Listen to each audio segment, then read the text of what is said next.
अस्सलाम वालेकुम नाज़रीन, डीप फेक टेक्नोलॉजी क्या है? आइए आज के सबसे अहम इशू के बारे में जानने की कोशिश करते हैं, जिसने बड़े बड़े मजबूत असाब वाले इंसानों को बेबस कर रखा है। पाकिस्तान में डीप फेक टेक्नोलॉजी की शाहकार वीडियोस का चर्चा आम है।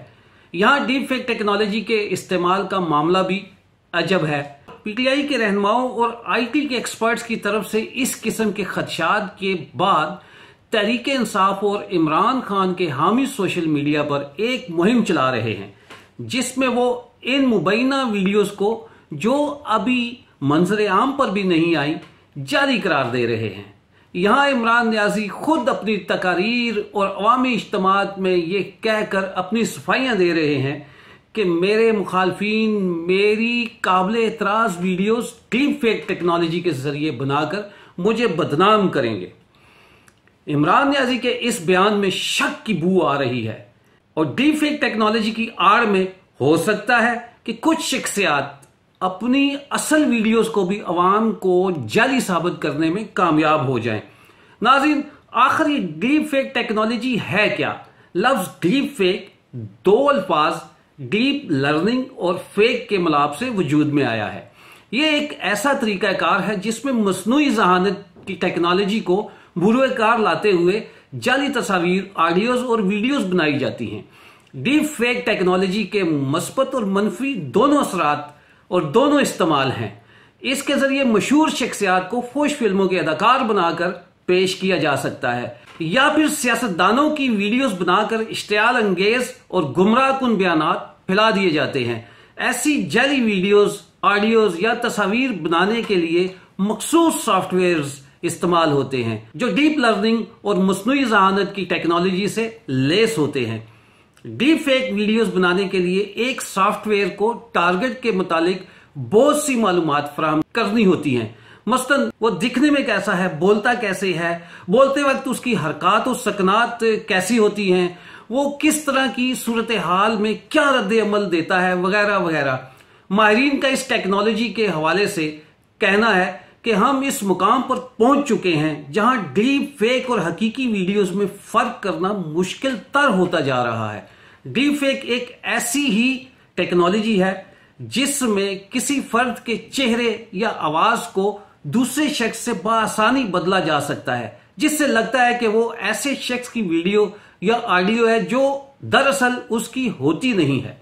मिसाल के तौर पर, अगर किसी शख्स ने दुनिया के मशहूर और मारूफ अदाकार या अदाकारा की डीप फेक वीडियो बनानी हो, तो वो उसकी मुतअद्दिद तस्वीर, वीडियोस को एक फोल्डर में जमा करेगा और डीप फेक बनाने वाले सॉफ्टवेयर की मदद से उसे एडिट करेगा। डीप फेक टेक्नोलॉजी ना सिर्फ उस अदाकार की शक्ल बल्कि उसके चेहरे की हरकत और तासुरात को भी अपने सिस्टम में महफूज कर लेगा, और जैसे ही अदाकार का चेहरा किसी दूसरे फर्द पर लगाया जाएगा तो ये टेक्नोलॉजी उस शख्स के चेहरे को एकदम मशहूर अदाकार जैसा बना देगी।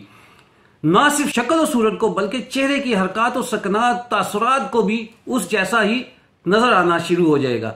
नाज़रीन, यूक्रेन के सदर की एक डीप फेक वीडियो वायरल हुई जिसकी उन्होंने तरदीद भी की, मगर बेशतर अफराद ने उसे हकीकी समझा। अमरीकी सियासत में भी इसका इस्तेमाल मनफी रहा। जब साबिक सदर बराक ओबामा की वीडियो जारी की गई जिसमें उन्होंने कौम से खिताब के दौरान डोनाल्ड ट्रंप के लिए गैर मुहज़्ज़ब अल्फाज इस्तेमाल करते हुए दिखाया जा सकता है, लेकिन दरअसल ये एक डीप फेक वीडियो थी और बराक ओबामा ने ऐसे अल्फाज कभी अदा किए ही नहीं थे।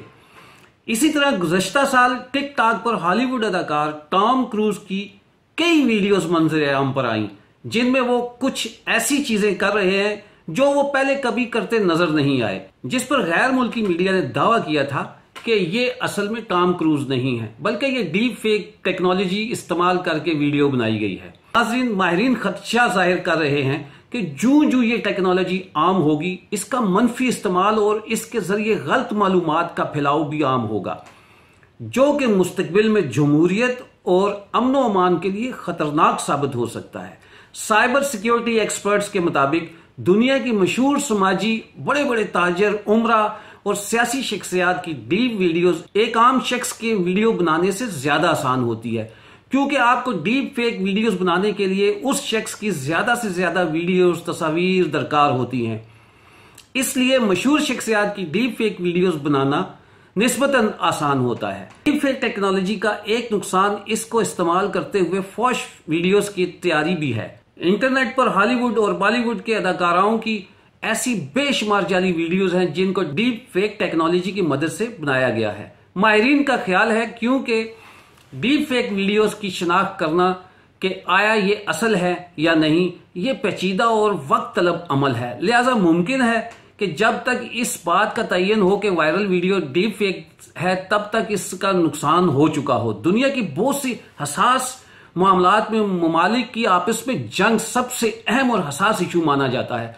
जरा सोचिए कि कोई इंडियन वजीर आजम की डीप फेक वीडियो बना दे जिसमें वो कह रहा हो कि इनकी फौज पाकिस्तान पर हमला करने वाली है, तो क्या पाकिस्तान इस वीडियो की असलियत जानने का इंतजार करेगा या अपने मुल्क की हिफाजत के लिए फौरन जवाबी कार्रवाई करेगा?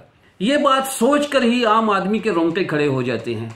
नाज़रीन, मैं अपने देखने वालों को डीप फेक टेक्नोलॉजी से डराना नहीं चाहता, बल्कि मेरा मकसद सोशल मीडिया के सार्फिन को बावर करवाना है और होशियार रहने का दर्स देना है। इन्हें आंखें बंद करके किसी भी दिखाई देने वाली तस्वीर या वीडियोस पर भरोसा नहीं करना चाहिए।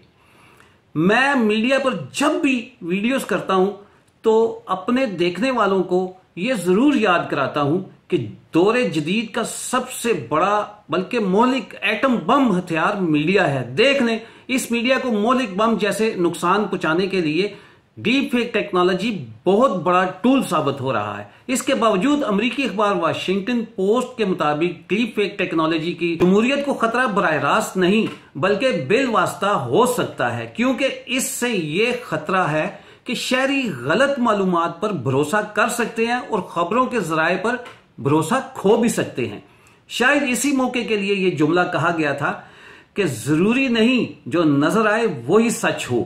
इसीलिए फेक न्यूज और गलत मालूमात के इस दौर में लोगों पर भी जोर ज्यादा दिया जा रहा है कि वो मीडिया या सोशल मीडिया इस्तेमाल करते हुए समझदारी का मुजाहरा करें, यानी मीडिया सेवी बने और असल में झूठ की पहचान करने का सलीका भी सीखें। हमें आने वाले जदीद दौर के डीप फेक टेक्नोलॉजी जैसे हर हथियार के बारे में कम से कम मालूमात तो होनी चाहिए, तभी जाकर हम इसके फायदे और नुकसानात के बारे में जान पाएंगे। अल्लाह पाक पाकिस्तान और उसकी अवाम समेत दुनिया को मीडिया के शैतानी शर से महफूज रखे, आमीन। आखिर में चौधरी आमिर शहजाद को अगली वीडियो तक इजाजत दीजिए। अपना और अपने प्यारों का ख्याल रखें। अल्लाह हाफिज।